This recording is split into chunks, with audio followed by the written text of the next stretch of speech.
మే 1 శుక్రవారం నాడు చక్కగా ఇవన్నీ చేసుకుంటే లెక్కలేనంత డబ్బు వచ్చి పడుతుందన్నమాట.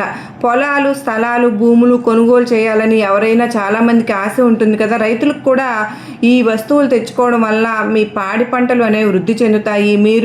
మీకు ఏదైనా సొంతింటి కల ఉంటే ఆ సొంతింటి కల కూడా నెరవేరుతుంది. అలాగే బంగారము, భూములు, స్థలాలు, పొలాలు కొనుగోలు చేసుకునే అవకాశం అనేది ఉంటుంది. కొంతమందికి డబ్బు ఉన్నా కూడా భూములు కొనలేరు, ఇల్లు కూడా కట్టుకోలేరు. కానీ ఎప్పుడైతే ఈ వస్తువులు కనుక మనం తెచ్చుకుంటామో ఈ పౌర్ణమి రోజున, శుక్రవారంతో వచ్చిన రోజున మీరు ఇలా తెచ్చుకోవడం వల్ల మీ యొక్క సొంత ఇంటి కళ అనేది ఖచ్చితంగా నెరవేరుతుంది. మీకు బాగా కలిసి వస్తుందన్నమాట.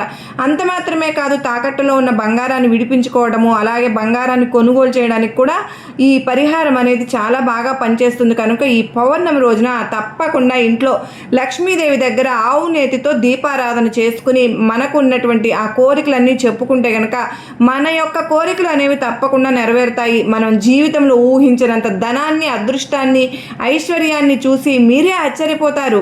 అంత మాత్రమే కాదు, మీ యొక్క వ్యాపారంలో ఎదుగుదల, 4 దిక్కుల నుంచి కూడా ధనం అనేది దూసుకురావడం అనేది, నలుగురిలో గౌరవ మర్యాదలు పెరగడము, మీ పిల్లల చదువుల్లో ఎలాంటి ఆటంకాలు, అడ్డంకులు అనేవి లేకుండా ఉండటము, ఇవన్నీ కూడా మీకు కలుగుతాయి. మంచిగా శుభవార్తలు అనేవి మీరు వినగలుగుతారు. కనుక చక్కగా ఈ నియమాలను ఆచరిస్తూ ఈ 2 వస్తువులను కొనుక్కొచ్చుకుంటే కనుక మనకు చక్కగా అంతా కలిసి వస్తుంది. మీరు తప్పకుండా ఈ విధంగా చేయండి ఆ రోజున. అసలు ఈ పౌర్ణమి గడియలు ప్రారంభమైతే ఏప్రిల్ 30న గురువారం రోజున రాత్రి 9:12 ప్రారంభమవుతుంది. అలాగే ఈ పౌర్ణమి ముగింపు తేదీకి వచ్చేసేటప్పటికి మే 1వ తేదీ రాత్రి 10:52 ముగుస్తుంది.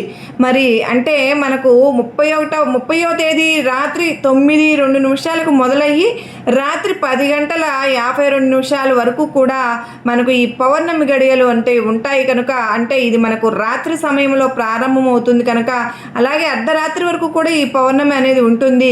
ఈ అవకాశాన్ని మనం అస్సలు మిస్ చేసుకోవద్దని చక్కగా ఈ రోజున సూర్యోదయానికి ముందుగానే లేచి ఇల్లు వాకిలి శుద్ధి చేసుకుని, చక్కగా గుమ్మానికి బయట ముగ్గులు అవన్నీ వేసుకుని, ఇంట్లో దీపారాధన చేసుకుని, లక్ష్మీదేవి యొక్క పటం ముందు ఆవు నేతితో చక్కగా దీపం అనేది వెలిగించుకున్న తరువాత ఒక చిన్న బెల్లం ముక్క నైవేద్యంగా పెట్టుకుని, మరి ఈ రోజున ఏంటి అంటే సత్యనారాయణ స్వామి వ్రతం చేసుకోవచ్చు.